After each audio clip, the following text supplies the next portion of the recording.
Something advanced screenwriters know that novice screenwriters don't is that first impressions matter way more than you realize, but last impressions, if they aren't memorable, are just a wasted opportunity. So today, we're talking entrances and exits.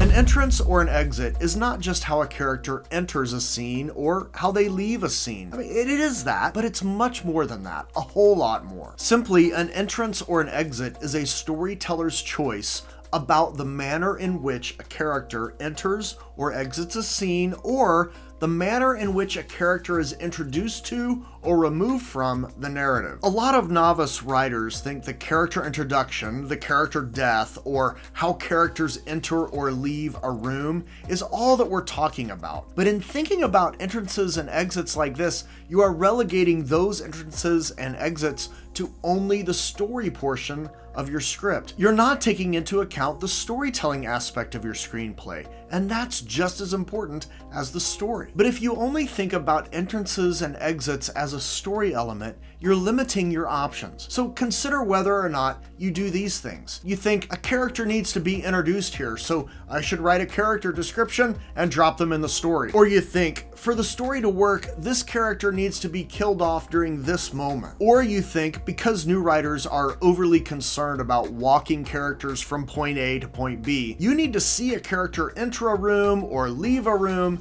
and announce in the process of them leaving, I'm going to the grocery store, because they are now going to the grocery store. This kind of thinking is relegating entrances and exits to story only. And that's not the right call. Remember the definition I just gave you. Entrances and exits are a storyteller's choice, which means it is a storytelling element. The manner in which a character enters the narrative, leaves the narrative, enters a scene, or leaves a scene are all storytelling. Yes, you may need those beats for the story to work. So like, I need Jacques to show up at the docks. Okay, that's a story beat, right? Jacques has to enter the scene at the docks. But how you tell that and the manner in which Jacques shows up, that's storytelling. And you are choosing how you want to communicate that. So here's 4 things to consider, 4 principles, if you will, and these are in order of priority. So if your character's entrance or exit can't do the first one on the list, then they should do the next one. If they can't do that one, the next one, all the way down through our list of 4. But if you get to the end of these 4 things and your character isn't doing any of them during their entrance or exit, then you might need to discard the entrance or exit from your script and possibly that character from that scene or that moment. You don't need them if they aren't doing one of these 4 things, because at that point, they'll just be dead weight. Principle number 1, any entrance or exit should reveal character. Now, remember this phrase, the manner in which. So the manner in which a character enters a scene or leaves a scene should reveal their character. Is there a quality you can emphasize about them? Something intrinsic to who they are as a person? Are they drinking coffee or hot tea or vodka? What are they wearing? Are they nervous? Are they calm? Do they act like they run the place, or are they faking it? I mean, every exit, every entrance, consider this first principle. Does it reveal character? But not every entrance or exit is that, and honestly, it shouldn't be. So on to principle number 2. Any entrance or exit should contribute to the conflict. If you have no conflict, you have no story. Conflict, by the way, helps to reveal character. So if you have a character enter a scene or leave a scene, and their entering or leaving causes conflict for other characters, or their entering or leaving forces other characters to now be in conflict, you may not be revealing character for the person entering or leaving, but you are doing it for everyone else, because they now have to deal with conflict, and conflict reveals their character. So if you want to think of this one as revealing the character of other characters, that's fine, but it's easier, I think, to just consider the conflict element. Plus, so many writers have so little conflict anyway. So more conflict, more conflict, more conflict. And when considering an entrance or an exit, ask yourself, how can your character's entrance or exit into a scene create additional conflict that wasn't there before? So if you aren't revealing your character's character in the entrance or exit, or they aren't causing additional conflict for other characters,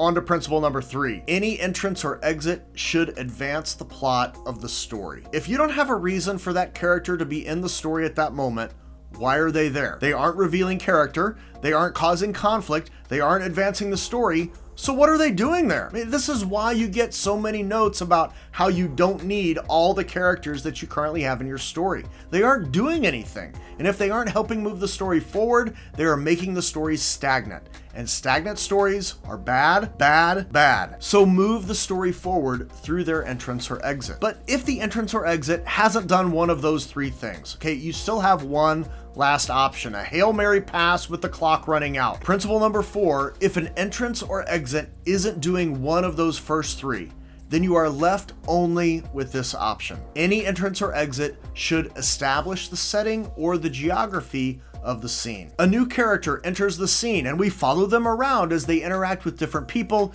doing different things all around the space. This helps us understand the geography. Or we're following someone down an antiseptic hallway only for the doors to automatically slide open at the end of the hall and we realize we're on the bridge of a spaceship traveling at light speed. That character's entrance helps us understand where we are at, but you can only use this one so many times. So again, those 4 principles are, and in order, so do the ones higher on the list if you can. Any entrance or exit should reveal character, contribute to the conflict, advance the plot, or establish setting. And they are in order. If you aren't doing the first one, do the second. If not that one, then the third. If not that one, then the fourth. But if you get to the end and the character isn't doing any of the 4 things on this list, you probably don't need them in the scene, and you probably don't even need them in the story. But there's one other thing that you can consider. Let's say you have a character entrance that does the established setting principle, the last one on the list. In your current script right now, you go back, you're looking, you find an entrance, and it is really just that, establishing the setting.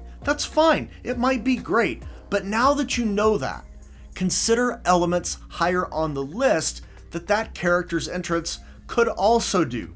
Can they help advance the plot in some way? Can they create conflict? Can they reveal their own character in the manner in which they enter the scene? So start with the top and make sure your character's entrances or exits are doing one of these 4. And if they're doing one of them, then consider which one's higher on the list they can also do. And like I mentioned earlier, not adding enough conflict in your story is a mistake a lot of writers make. And I do a deep dive on that one in this video right here if you want to learn more. If you found value, don't forget about all the fun buttons below, and whenever you tell a story, be sure to tell a story that matters. See you later.